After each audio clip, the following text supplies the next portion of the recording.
નમસ્કાર મિત્રો, ડીજી મિત્ર યુટ્યુબ ચેનલની અંદર આપનું સ્વાગત છે.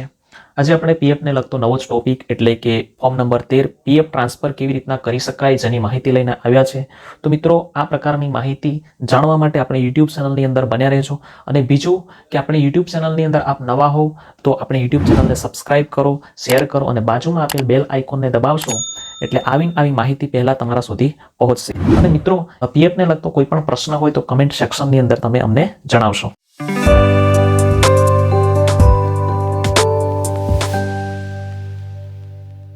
સૌપ્રથમ ગૂગલ ક્રોમ ખોલીશું. હવે મિત્રો, અહીંયા યુએન લોગિન ટાઈપ કરવાનું રહેશે. હવે મિત્રો, એન્ટર આપી નેક્સ્ટ પેજ આવી રીતના ખુલે છે,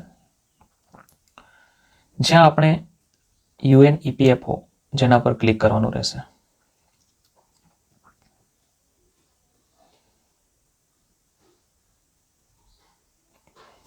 હવે મિત્રો, નેક્સ્ટ પેજ આપણું આવી રીતના ખુલે છે, જ્યાં આ પ્રકારનું પોપઅપ શો કરે છે. ક્લોઝ કરીશું. હવે મિત્રો, એન્ટર યુએન, અહીંયા આપણો યુએન દાખલ કરીશું. જો મિત્રો તમારો યુએન ખબર ન હોય તો યુએન નંબર કેવી રીતના જાણી શકાય જેનો વિડીયોઝ બનાવેલ છે, જે આપણે યુટ્યુબ ચેનલની અંદર જઈ અને જોઈ શકો છો.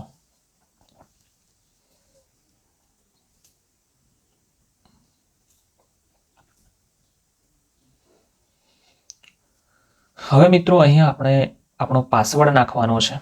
જો મિત્રો તમે પાસવર્ડ ભૂલી ગયા છો તો પાસવર્ડ કેવી રીતના બનાવી શકાય જેનો પણ વિડીયોઝ બનાવેલ છે, તો તમે યુટ્યુબ ચેનલની અંદર જઈ અને પછી જોઈ શકો છો. હવે સાઇન ઇન પર ક્લિક કરવાનું રહેશે. આવી રીતના સાઇન ઇન પર ક્લિક કરશો. હવે મિત્રો, નેક્સ્ટ પેજ આવી રીતના ખુલશે, જ્યાં આપણે આપણા રજિસ્ટર્ડ મોબાઈલ નંબર ઉપર ઓટીપી આવશે. 6 ડિજિટનો ઓટીપી આવશે, જે અહીંયા દાખલ કરવાનો રહેશે.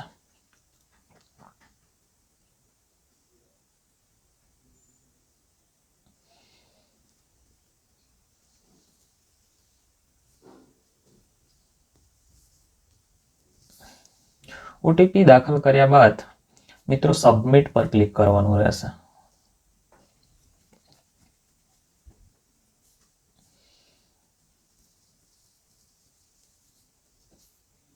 નેક્સ્ટ પેજ મિત્રો આવી રીતના ખુલે છે. મિત્રો, આ પ્રકારનું પોપઅપ આવશે, જેને આપણે ઓકે આપીશું. આવી રીતના ઓકે આપીશું. હવે મિત્રો, પીએફ ટ્રાન્સફર માટે ઓનલાઈન સર્વિસ પર ક્લિક કરવાનું રહેશે. જ્યાં આપણે ક્લિક કરીશું એટલે ડ્રોપ મેનુ ખુલશે અને one member one PF account transfer request પર ક્લિક કરવાનું રહેશે. હવે મિત્રો, આવી રીતના આપણી પર્સનલ ઇન્ફોર્મેશન આવશે.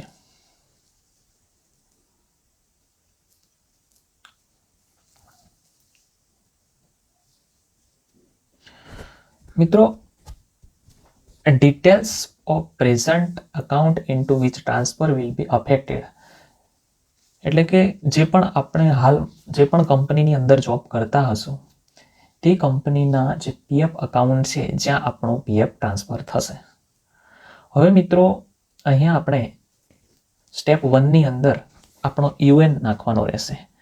એટલે કે જે પણ કંપનીની અંદર આપણે કામ કર્યું હશે તે કંપનીનું પીએફ આપણે હાલની કંપનીના પીએફ અકાઉન્ટમાં ટ્રાન્સફર કરવાનું રહેશે. એટલે અહીંયા યુએન નાખીશું એટલે અલગ અલગ કંપનીના નામ અને તેની મેમ્બર આઈડી જે આપણને અહીંયા બતાવશે. આવી રીતના આપણો યુએન નંબર નાખવાનો રહેશે.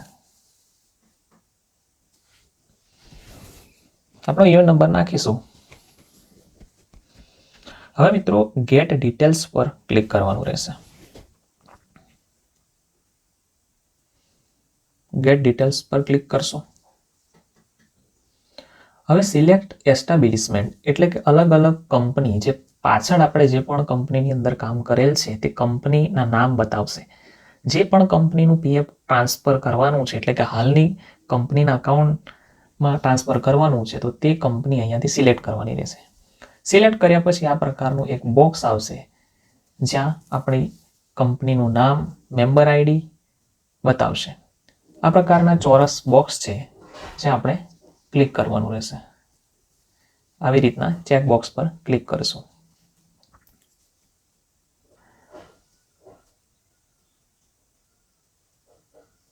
જો મિત્રો, આવી રીતના આપણી કંપનીનું નામ, એડ્રેસ શો કરશે. હવે મિત્રો, સેકન્ડ સ્ટેપની અંદર આપણે રજિસ્ટર્ડ મોબાઈલ નંબર પર આપણો ઓટીપી જશે. એટલે આ પ્રકારનું ચેકબોક્સ છે, જેના ઉપર ક્લિક કરવાનું રહેશે. ક્લિક કર્યા પછી આવી રીતના ક્લિક કરશું. ક્લિક કર્યા પછી ગેટ ઓટીપી, જેના પર ક્લિક કરવાનું રહેશે. ક્લિક કર્યા પછી મિત્રો આપણા મોબાઈલની અંદર ઓટીપી આવશે. આ પ્રકારનો પોપઅપ આવશે, જેને આપણે ઓકે આપીશું. હવે મિત્રો, અહીંયા આપણા મોબાઈલ પર ઓટીપી આવ્યો છે, તે દાખલ કરીશું. દાખલ કર્યા પછી અહીંયા સબમિટ પર ક્લિક કરવાનું રહેશે.